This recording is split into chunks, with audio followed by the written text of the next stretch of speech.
that microphone. I know you're old pro now because you got your own show too. Yeah, I do a little bit of A little stuff. bit of this, little bit of Bit that. of stuff. I mostly just do some radio and TV appearances, stuff like that. I'm not doing anything on my I blew my whole budget to get this man in the trailer today. This is Chris Litteral from Law Tigers, but he is more Chris than Tiger today. 100%. 100%. And so Yeah. I had the fortune of interviewing you at It was something. Moto America, the Atlanta race. Atlanta. Okay, Yeah. Road to Atlanta. And so our roads converge frequently, and obviously we're friends on the social media these days. But after knowing he was here, because I keep up, I said, you got to come back for an update pod. And so I DM'd him and then saw him, and here he is before we wrap out on our last day here at Barber Vintage Fest, number 20. We are currently on the Isle of Triumph. I am Sam Schneider, the host of Bad Beards Podcast, today sitting with Chris. And so just for those that don't know, why don't we just have you introduce yourself with a little bit of background? Yeah, my name's Chris Litteral. I am from literally First time he's heard it. I am from right here in Alabama, from Coleman. I love it here. It's I've lived in Florida. I do split time living in Florida back and forth here Where and there. In Florida? But, Sarasota area. Did I know that? I'm from Fort Myers. Yeah. We talked about that. We did. Okay. We did. Well, but right. I think we both travel so much that it's hard for us to see each other in Florida, but we see each other at these things, you know. Yeah. But yeah, man, I've been riding bikes for a very long time. I like to tell people motorcycling saved my life because it got me over a drug addiction. That definitely would have killed me. Yeah. So what when was your drug of choice? Methamphetamines. Let's go. I mean, I would go days on end without sleeping, and then sleep for a day, and then days on end. And I'm 15 plus years sober. I don't even give it headspace to even keep count anymore. I just let it go. You know. And, you know, I live like a hippie and ride my bike like a dumbass. I think that's the best way to put it. We find the middle at some point, right? Yeah. Yeah, you know, but I'm just, you know, it's hard to explain who I am. I'm just, you know, I'm a father, I'm a mentor, I'm a leader, a lover of motorcycles and all things excitement, I guess, you know. When the business brought us together, just because I had you on the couch to talk to the man that I knew was working with and for Law Tiger, which is a motorcycle attorney, and we shared with my audience what it is to hire an attorney post-accident. You don't realize what you don't know when dealing with insurance, another driver, another rider, you name it. But that's kind of what we touched on the first time, a little bit of education and background. Correct. But as I feel like I'm a pretty good judge of character, and it doesn't take me long to feel like I know someone. And so from the get, I said, I like this guy. And over the last, you know, X amount of time being able to keep up with you online, everything like that, and the posts that you make, which is obviously just, you know, a polished version of what we're living. But still I can see through read between the lines to see that you're the kind of guy I get down with and what you've been up to and how you're living life. So much so that you're in a different position than the last time we even talked, because you chose family over work, and you wanted that type of work-life balance that a lot of people are chasing, not sure how to get. So like, give me a little background on what that was from where you were working and what position, and then to kind of what your status quo looks like today. Yeah, so you know, the last time we seen each other in Atlanta, what's that one? The last time we seen each other, the last time we did the podcast. Right. I was a regional director for Law Tigers for the East Coast, covering, you know, the whole East Coast around in Texas, and you know, I had to do all of these major events. There's a lot of the these. East Coast, plus Sturgis every year. You know, trainings. Just I was gone, you know, 80% of my time. And as we talked before, you know, and it's something I've had to learn twice now in my life, and thank God I'm not going to have to learn it again, because I learned it the second time. Yeah. Money is a tool for freedom. If you sacrifice all your freedom to chase money, you'll have neither. And a quality of life to me is very important. You know, having time to spend, you know, time is, you don't know how much time you're going to get. You know what that paycheck's going to be. So I advise anyone out there listening to this to really take a look at your life, and no matter what career you're in, you know, take a step back and look, are you utilizing money as a tool for your freedom, or are you just chasing the dollar? Yeah. And also there's some good books too, you know, I love a good book recommendation. How to Think and Grow Rich, and The Richest Man in Babylon. You know, I grew up poor with 10 kids in a trailer, you know, and money's always been easy. Where were you at in the order? I was dead last. Fourth to last. Fourth to last. Okay. Well, with 10, everybody's almost fourth to last. Yeah. It was, we survived on government cheese and government oatmeal. You know what I'm saying? Like I got my sister's hand-me-down shoes a couple of times. There you go. When I say we were poor, you know? But money's never been hard for me to make, you know? I mean, I've always had a great mentality of going and achieving goals that I set, but making your money work for you was something that I never really understood until probably the last 10 years of my life, you know? So to really how to accumulate wealth and to grow your wealth, you know, and those two books will definitely help you with that. And that's why I say, if you're using money as a tool for freedom, you're going to understand, like, hey, I'm going to do what the rich do and make this money work for me. Right. You know, they're investing in stocks and digital assets and all these things that continue to compound interest and grow, where we don't do that. You know, I say we, people that grow up the way I grew up with that mentality. A little more fear-based. You don't want to spend that money. Where, like that book, The Richest Man in Babylon, teaches you to take 1/10 of your wealth and invest it every month, you know, and to grow your money. And it really saved my financial life, really. Yeah. Well, it's interesting because as you described that, these are also things that I am always trying to apply and learn lessons from again and again, as you do with lessons, and you'll learn them until you do. 100%. But one of those things is I'm trying to change my mindset about money specific to how I value myself, because in the life I've created, it's a fantastic life of opportunity and travel and adventure, and that's fantastic. But sometimes I devalue what my offering is and what I've created, and so I don't always lead with the best foot forward when expecting the ROI on a situation where, you know, I end up feeling like I'm chasing the dollar, when the reality is, it's like, no, you're living the best life right now. If you can just take a second and just appreciate what you have, in turn, that would then allow me to appreciate what I've created, value it as such, and then have that offering for sale. 100%. And so that's what I'm really trying to pair, because you get what you put out. And so if my energy is living in lack and that piece of fear, out looking and wanting and desiring, then I'm not going to get the thing that I'm after. Yeah. You know, a cart before the horse, as it were, or trailer behind the truck. But that's what I'm up to lately. 100%. And I would advise you, if you haven't before, read that book, Think and Grow Rich. I have it next to my bedside table. It really is. It isn't just about getting rich. It's about a mindset. Right. It's about changing your mindset from that of wanting to that of you get what you are. Right. If you put off a wanting mentality all the time instead of just acting as if you already have it, then you're going to keep wanting instead of having it. Well, and without, like, you know, scaring anyone off thinking this is woo-woo, this is just a reality of frequency and 100%. 100%. And there's just another quote or something I read recently, just in the reality of prosperity doesn't care if you're a good or bad person. Not at all. The rain's going to fall on your shoulders, and it's not going to come halfway down and go, hey, did you do your taxes? Hey, are you a good guy? It's going to hit everybody the same. And so the same with financial prosperity. Bad guys make it rain.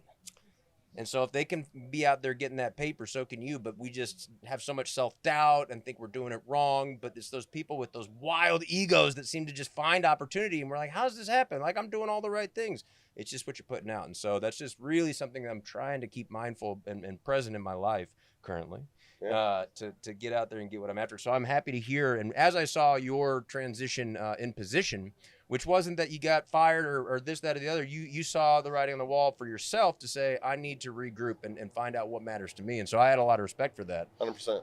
And that's why you found yourself back on the couch today, because I enjoy you as a person. But outside in your world, I know you're happy with where you're at right now, but where do you see yourself going? What's next for Chris Litteral? Well, you know that it's a very that's a very interesting question. You know, Sam, I admire you and your wife big time, you know, and I got to tell you, you know, money isn't the only form of wealth, you know, your family, you know, the relationship you have with God and with your partner, makes you wealthy. And in that sense, give me chills. You're one of the richest men I know, man. Hey. You got an awesome wife. I mean, I am you blessed. Guys that follow the podcast or follow him on social media, I'm sure you guys know. Very blessed, man. I'm very blessed. And I think that's what's next for me. You know, that's a big part of why I took a step back, is because, you know, when you're traveling 70-80% of your time, it's really hard to have that human connection. Mm-hmm. You know, I mean, who wants to date the guy that's gone all the time? You know what I'm saying? My dad was a trucker, gone all the time, married 5-6 times. Yeah. Okay. You know what I'm saying? Like, I don't want to be that guy. I had one unsuccessful marriage. I won't do it again. And, unless it is, I'm 100% sure it's the right person, but I do want to have that one day, you know, and that was a big reason why I stepped back too, for my kids, for more time at home and for more time for myself. You know, like, I'm a Taurus, and I value my alone time as much as I do all these things and I'm around people all the time. I like taking that break and throwing a hammock on my bike and going out to a waterfall. I mean, the landscape that we have here in Alabama is just amazing, man. Yeah. So like taking advantage of the quiet time and the peace and family time and social life that I have now has been worth taking a step back.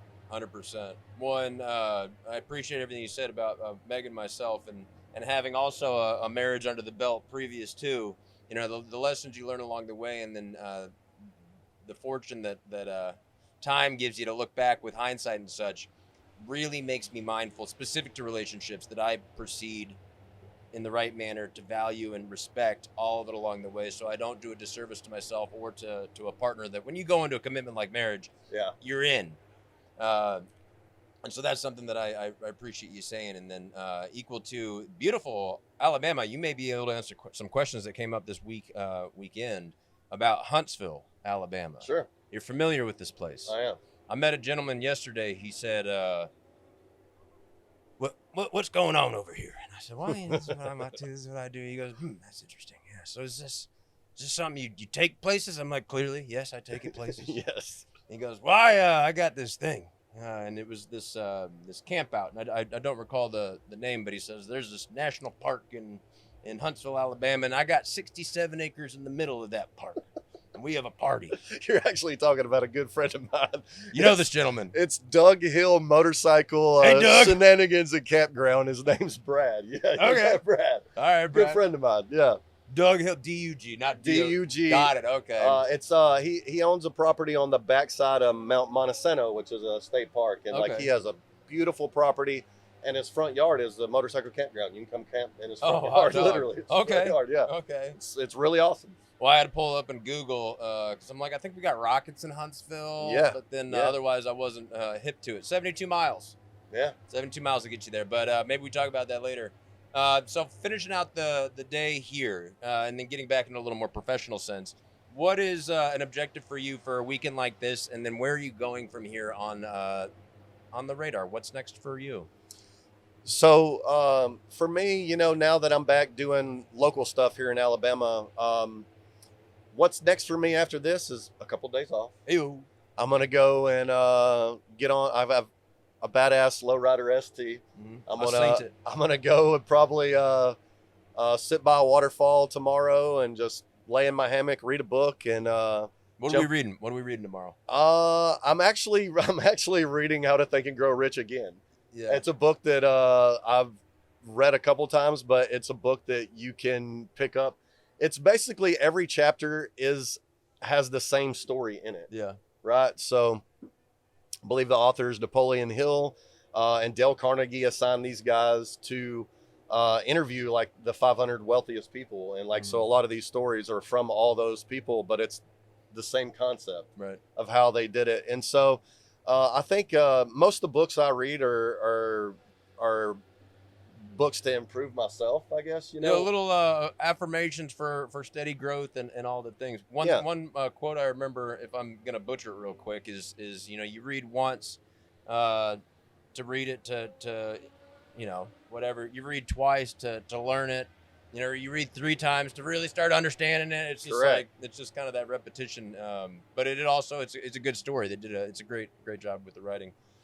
100%. And like, it's a little bit of a thicker book, you know, if you like, you know, a book that's a little thinner, you know, you could read it once and really understand it, but something like that, like you're going to stop multiple times to apply it. You really got to go back. You got to go back. But my next event is actually in my hometown, Huntsville, Alabama, at Hedgehoggers. Well, you said Huntsville, or is that not Huntsville? Huntsville. It's different. It is 45 minutes from Huntsville. How you spell Hanceville?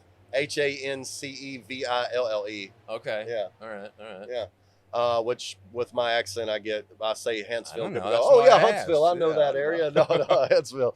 But then my next big event will be Thunder Beach Motorcycle Rally at the end of October, and I love doing Thunder Beach. I love the beach. Yeah, Thunder Beach is in Panama City.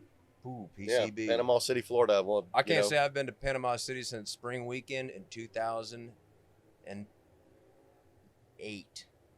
It's definitely different. It's more family oriented than what it used to be. It used to be like a big spring break. Was it a villa? Yeah, Club La Villa. Yeah. Cedar Frog. Yeah. Oh yeah, man. Oh man, I got some stories for you off camera there. I only had a weekend. Well, just one little excerpt for this, and this is a shout out to my my tax accountant, Chris Eric Spires. You're Chris. Yeah. We went to spring weekend, which was just this fun invention by people trying to make money off of drunk college kids. Yes. They go, we know you got a spring break. We get that. This is different. This is spring weekend. Yeah. And so it's just a random weekend in addition to a spring break that you just go and do the same thing. Anyway, we did the spring weekend thing. My buddy, who I had originally met at Sunsplash, our local family water park in Cape Coral, Florida, yes, where we learned how to be lifeguards and save lives. We went through the course and we were each other's dummies. So all the fun that you have doing mouth to mouth with a new friend. And so we became later best friends and then college roommates and just living life. And to this day, I carry his kids and he does my taxes. And so he keeps me out of jail. But at that spring weekend, we did the things. And then on the way back, we ended up at the pool because we were like, we need to just catch just a couple Z's. It had been a good one that day so far. And so we got in the pool and we're like, let's just do a shallow water challenge where we can just see who can hold their breath longer. Mm-hmm. Back and forth. And this is a full size Olympic looking pool. And so, I kick off, I can decent, not toot my own horn, but probably like 4.5 minutes. No big deal. He does it. He makes it back. He sends it back again. And then he just does like a middle, kind of float. And I'm like, oh, look at this guy's being funny, And so I'm thinking just like our previous, at that time had only been a couple years removed, now it's been, a long time. Yeah. And he's just floating out there in the middle. I'm like, oh, he's being funny. He wants me to save him, Yeah. So I go through the whole protocol of what it is to pull someone out that's unconscious in the water. And I do it and I stabilize and everything. And I got him up on me and in line and I look at him. I'm like, well, that boy is blue. And he had shallow water, knocked himself out, drowned. Oh man. And so I'm like, this mother. And so I throw him, we get him up on the side and I just get ready to go into chest compressions. And my first one, he is just a flounder of water. Oof. And we get him breathing, and I'm just, adrenaline's going. I'm like, you, and I throw him. Yeah. Probably not what you're supposed to do after you revive someone, but it was just the thing I did. But that day I saved his life, and he talks about it still with such fondness. But he hasn't charged me for my taxes, so I guess we're on the same page. You about saved that. His life. Hey. You can't do that, bro. You have to remind him, hey, bro. Thunder Road, I guess I'm coming down. I got to make a return and change my my experience down there. When is that? Yeah, Thunder Beach. I think it's the last weekend in October. Okay. Yeah. Okay. Where are we at right now? The beginning, right? We're in the beginning. Okay. We are. Well, it's like one of the last weekends that the weather's good enough really to be at the beach. Get down there. Mm-hmm. Okay. Well, yeah. Good to know. Maybe I'll see you there. I'm going to be heading this weekend. It just opportunity presented that I'm going to be heading from here to Los Angeles, California for Moto Beach Classic. No kidding. Yeah. I don't know if you've heard of that one. From one side of the country to the other, huh? That's coast to coast. You know, if I'm doing the most, I'm not chasing that dollar. I'm just out living life. And unfortunately for that opportunity, Meg doesn't get to come with me. For dollar and cents, but gotcha. But sometimes we do what we do. But to say, on my return trip, maybe I end up in Thunder Beach. It's also a little bit different what you do, Sam. Just like what I do. What do I do, man? What do I do? You do badassery. You do bearded badassery. But when you do what you love and you love what you do, it's not necessarily you're chasing anything. You're chasing what you love. Everything else comes to you like it has for you. Right. I mean, really. I've had a blessed experience. You have had a blessed experience, and not that you don't struggle. We all have struggles, but when you do what you love and you're blessed enough to find a career that you can do what you love, man, everything just really falls into place. Yeah. You know? I appreciate that encouragement, and I will take that with me. I won't stop at the bank on the way because they don't cash that kind of check, but emotionally it fills me up and keeps me going. Absolutely. For this time, and let you get back to business as usual, your time of the show to talk about whatever you want to bring attention to. That's your camera. Go for it. Well, obviously I'm here with Law Tigers, so I just want to let you guys know, if you or someone has been injured in a motorcycle accident, trust the experts at Law Tigers, guys. I've been with Law Tigers for over 9 years. I ride motorcycles. Our lawyers ride motorcycles. We know what we're doing. And guys, you don't make $1 million off of motorcycle accidents. They're just, they're not making millions. They got to love what they do to do this. And there's no way I could continue to work for them if I didn't know that they love what they do. So if you are in the unfortunate occasion that you do have an accident, give us a call, guys. We appreciate it. That representation is invaluable. As someone who has crashed many motorcycles, just having that helping hand to handle the stuff that you don't know, because insurance, doesn't, it's almost like their job to give you the least amount of money possible, 100%. even if they have to. But more to the point, some of these lawyers that you see on the side of the road with these massive cash payouts, trust that the injury on the other side of that cash payout is something that you never want to experience. Horrific. And whatever that life looks like is not a life, not necessarily worth living, but at the same time, let these guys do their job and you'll be grateful for it. All that said, thank you again for your time today. And I look forward to still maintaining this friendship until the good Lord takes us home, man. 100%, brother. Yeah, absolutely. All right. Great to see you as always. Thank you. Hey. No, I appreciate that. Dude, you upgraded some equipment, it looks like. Well, you got to keep progressing. Heck